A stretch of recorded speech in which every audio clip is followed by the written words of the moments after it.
All right, let's get into it. Sky News Political Editor Andrew Clennell joins me now from Canberra. We had all those commitments yesterday from the Deputy PM, Andrew, that they are still behind this Makarrata Treaty Commission, but then some backsliding in question time. But today, a real sense the PM's going to leave Indigenous leaders to make the call on this. The money is still in the budget. The work on Makarrata is still being done. I don't think the vote could have been clearer on Saturday night. Australians don't want this race-based separatism. So where do you think Labor's going to go with this Makarrata treaty?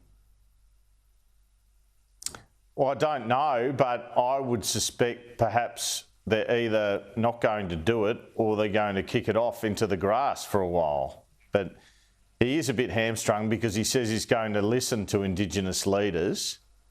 So if they insist on it, he's got nowhere to go. But, yeah, I mean, you're just stating the obvious in terms of the politics of the situation.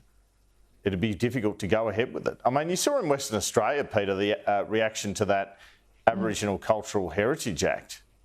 So you've had that, then you've had this. Are you going to keep going? I think he needs to find another way at the moment, the PM.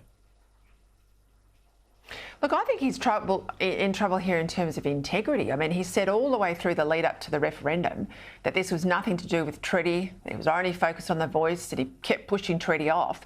And now we're on the other side where his voice is defeated and he's hanging on to the treaty like it's a life raft. Now, you can't say the treaty's not part of it 2 or 3 days ago and now still be in the parliament. First question today from the opposition, all about Makarrata, and he still can't rule it out despite that vote on Saturday. I don't believe he's doing it, Peter. I don't believe this Prime Minister will ever get involved in a national treaty process. We'll see. I just don't think he wants to be on the record in a grab. Causes in the budget too. I don't think he wants to be in a grab in the Parliament saying we're not doing the treaty. It's as simple as that.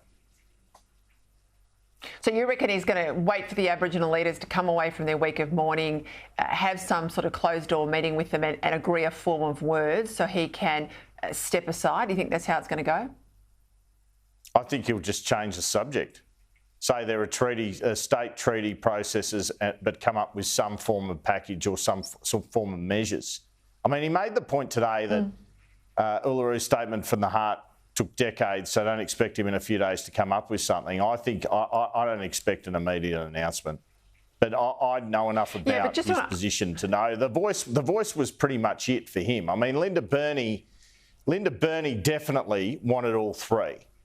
Albanese thought politically the voice was the only kind of achievable one, and he's got smashed on that. So where does he go? He can hardly go to what are seen as more controversial measures. It just doesn't make any sense. I get what you're saying about not ruling it out, but I really think that's about trying not to offend the Aboriginal leaders at a time they're hurting. I honestly don't think he's got any intention. Yeah, but he's got, hang on, mate, he's got $27 million in his portfolio, in the government's Indigenous portfolio to bring this about.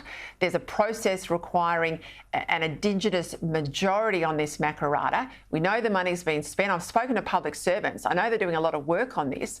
Now, it only goes away if he makes it go away. If he says that money's not being spent, I've shut down the public service, that's the test for him. Absolutely, but that's the Makarrata, not the treaty, right? I was referring to the treaty. So maybe the Makarrata's more of a chance, but even then, I think... Yeah, but the Makarrata is treaty. The Makarrata is the body. The Makarrata is the body that was supposedly to sit above the voice, and the government on this side, the voice on that side, the Makarrata was like the umpire to make a treaty happen. Now, if you're not doing treaty, you can't have a Makarrata. Yeah, I mean, my understanding of the Makarrata, and you may know more than me, frankly, Peter, is that it was about getting all the stories out of mistreatment of Aboriginal people, like a Royal Commission type thing. No, that's the truth telling. That's something different anyway. We will pull this apart. We'll keep pulling this apart. But unless he says Makarrata is gone, Makarrata and treaty is there. I'm not going to let this one go. Hey, I thought it was interesting. The PM, he's got to hide. I mean, he really went after Peter Dutton today, aggressively, I guess, accusing him of being dishonest because Peter Dutton says, look, I'm not going to do that second referendum idea anymore. It's certainly not front of mind for the opposition. He said here on the show last night, I've listened to what Australians have had to say. That couldn't be clearer. How do you think this is going to play out for Peter Dutton if he doesn't have a second referendum? Oh, I don't think it'll be a drama for him. It is interesting, though. I mean, obviously, he came on with me and said, yes, I'm having a second referendum. He did. That's where he got in a bit of a, interesting situation. I mean, in a way, it gave people who were wavering an even bigger reason to vote no, because they thought, we can still get constitutional recognition. But on the other hand, I can see what he's saying. In the face of that result, it's pretty hard to push the idea again for some years. So his position makes sense. But I guess it's convenient. I mean, what would the Prime Minister have if he didn't have that as a comeback today? He's lucky he's got that. You know a fair bit about campaigns. We're all going through the entrails of what went right and what went wrong with the various campaigns. Yes, 23, they boasted about their first-class strategy team, and they certainly had some big names that I know in political terms. Absolutely lots of Labor and the Greens, you'd expect that. But they had some really high-profile Liberals as well. I reckon it was one of the worst campaigns I've ever seen. So given all the brains trust around the table, they had all the money, of course, they had their media backers, their boardroom backers. Why the spectacular loss, Andrew? Well, you can't sell an idea that the public aren't interested in, but I tend to agree with you. It obviously wasn't an effective campaign. I mean, I doubt many people know who Dean Parkin is, but everyone knows who Jacinta Price is. So doesn't that speak for itself? And look, you point to these characters, Crosby, Textor. Well, Linton Crosby wasn't involved, of course. Mark Textor certainly was. And you do have intimate knowledge, having worked with him over the years. Let's face it, maybe Textor's strategies are out of date.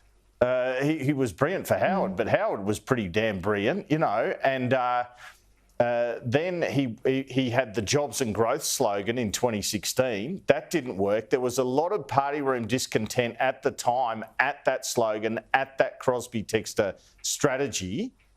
And where has their success been since? OK, they had a good result in 2019, but plenty of people could have beaten Bill Shorten and his policies, I reckon. So I think it does perhaps make it more of a myth that Mark Textor and his techniques were this absolutely brilliant thing which had helped Howard and the like. There's no doubt Mark Textor's done some great campaign work, but on this occasion he's got to wear that he didn't do very well. It's as simple as that. And a lot of people in this parliament would say the same of the 2016 campaign. So he's been in the game a long time. I imagine he's hurting over this loss, that's for sure, because they didn't get within a bull's roar, did they? I mean, they're going to be under 40%. No. It's the worst possible result they could have imagined. All right, I'll leave it there. Andrew Clennell, thank you as always.